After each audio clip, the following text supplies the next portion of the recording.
दोस्तों, आज हम बात करेंगे भारत और वेस्टइंडीज के बीच चल रहे दूसरे टेस्ट मैच के तीसरे दिन के रोमांचक खेल की। आज का दिन वेस्टइंडीज के लिए उम्मीद की किरण लेकर आया, जब जॉन कैंपबेल और शायहोप ने शानदार साझेदारी कर भारत को थोड़ा परेशान कर दिया। स्टंप्स के समय वेस्टइंडीज का स्कोर फॉलो ऑन में 173 रन पर 2 विकेट रहा और वे अभी भी भारत से 97 रन पीछे हैं। लेकिन इस साझेदारी ने वेस्टइंडीज को नई जान फूंक दी है। आइए इस पूरे दिन की पूरी हाइलाइट को विस्तार से देखते हैं। लेकिन इससे पहले आप हमारे चैनल पर नए हैं तो चैनल को सब्सक्राइब करें और वीडियो को लाइक अवश्य करें। तीसरे दिन का खेल सुबह 9:30 पर शुरू हुआ।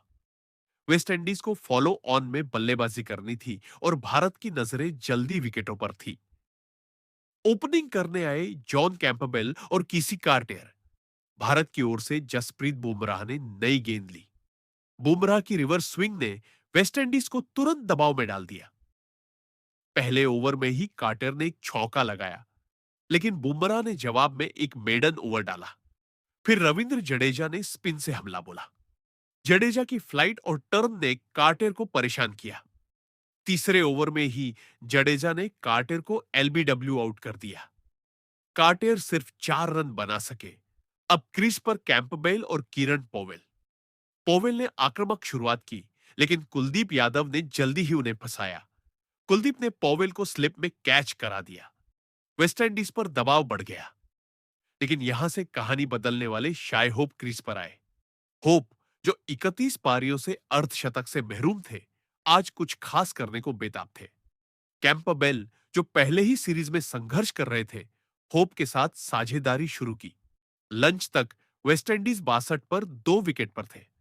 कैंपबेल 28 रन पर नाबाद, होप 15 पर। भारत को लग रहा था कि वे जल्दी विकेट लेंगे, लेकिन होप और कैंपबेल ने रक्षात्मक खेल खेला। बुमराह ने 2 बार कैंपबेल को एलबीडब्ल्यू के लिए अपील की, लेकिन दोनों बार रिव्यू में बच गए। जडेजा ने 5 ओवर में 1 विकेट लिया, लेकिन रन नहीं दे रहे थे। लंच के बाद खेल और रोमांचक हो गया। वेस्टइंडीज ने सिंगल्स लेकर स्कोरबोर्ड चलाए रखा। 20वें ओवर में कैंपबेल ने कुलदीप की गेंद पर चौका लगाया। होप ने वॉशिंगटन सुंदर को लॉफ्टेड शॉट से छक्का जड़ा। अब साझेदारी 50 रनों को पार कर गई। भारत के कप्तान गिल ने रणनीति बदली। उन्होंने यशस्वी जायसवाल को स्पिन गेंदबाजी के लिए लाया।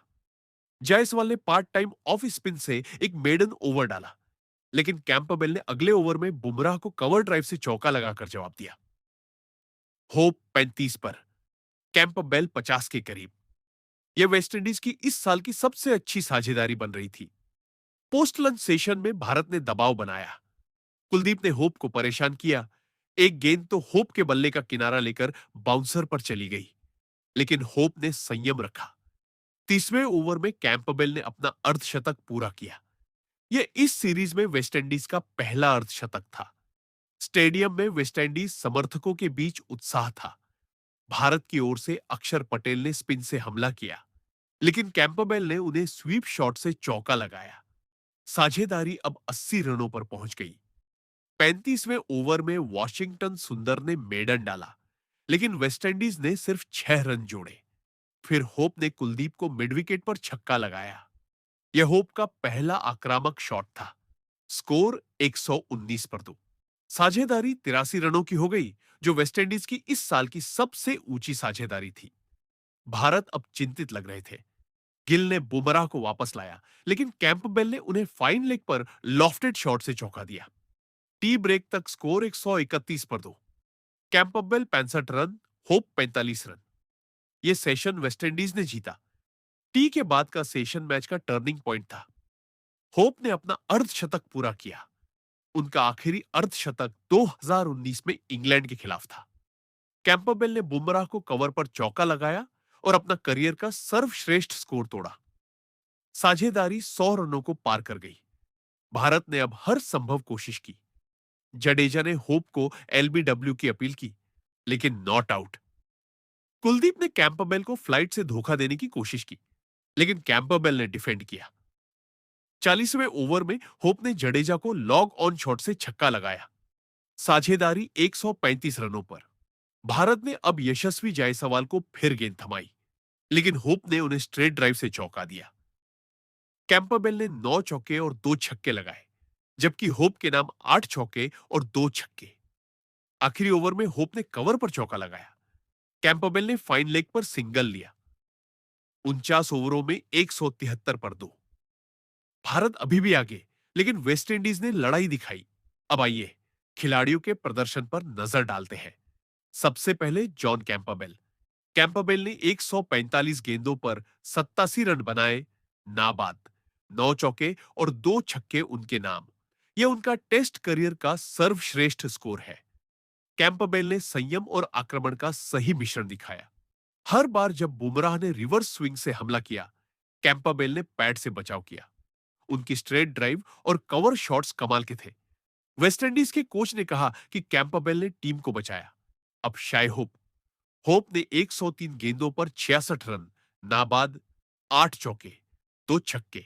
31 पारियों बाद अर्धशतक, यह उनके लिए बड़ी राहत। होप ने स्पिन के खिलाफ अच्छा खेला, खासकर कुलदीप के खिलाफ। उनका लॉफ्टेड कवर ड्राइव यादगार रहा। अब भारत की ओर से कुलदीप यादव। पहले इनिंग्स में 5 विकेट, लेकिन फॉलो ऑन में महंगे साबित हुए। उन्होंने 20 ओवर में 1 विकेट लिया, लेकिन 70 रन दिए। जडेजा ने 15 ओवर में 45 रन दिए, 1 विकेट। बुमराह 12 ओवर में 40 रन, बिना विकेट। वॉशिंगटन सुंदर ने मेडन ओवर डाले, लेकिन विकेट नहीं मिला। शुभमन गिल की कप्तानी पर सवाल उठे, क्योंकि फील्डिंग में कुछ गलतियां हुई। इस दिन की रोचक बातें। वेस्टइंडीज ने पहली बार इस सीरीज में सेशन जीता। उनके 138 रनों की साझेदारी सीरीज की सबसे अच्छी। भारत ने फॉलो ऑन लागू किया, लेकिन वेस्टइंडीज ने बचने के लिए 97 रन और चाहिए। कल सुबह पहले 30 मिनट महत्वपूर्ण होंगे। अगर कैंपबेल और होप टिके, तो वेस्टइंडीज 150 से 200 और जोड़ सकते हैं। अब कल के संभावित परिदृश्य। अगर भारत जल्दी 2 विकेट ले ले, तो वे दूसरी पारी में बल्लेबाजी करेंगे और मैच जीत लेंगे। लेकिन अगर वेस्टइंडीज 300 पार कर गए, तो ड्रॉ की संभावना। भारत की बैटिंग लाइनअप मजबूत है, जायसवाल और गिल फॉर्म में। वेस्टइंडीज को ब्रैथवेट की कमी खल रही है, लेकिन कैंपबेल होप ने उम्मीद जगाई। यह मैच भारत की टेस्ट रैंकिंग को मजबूत कर सकता है।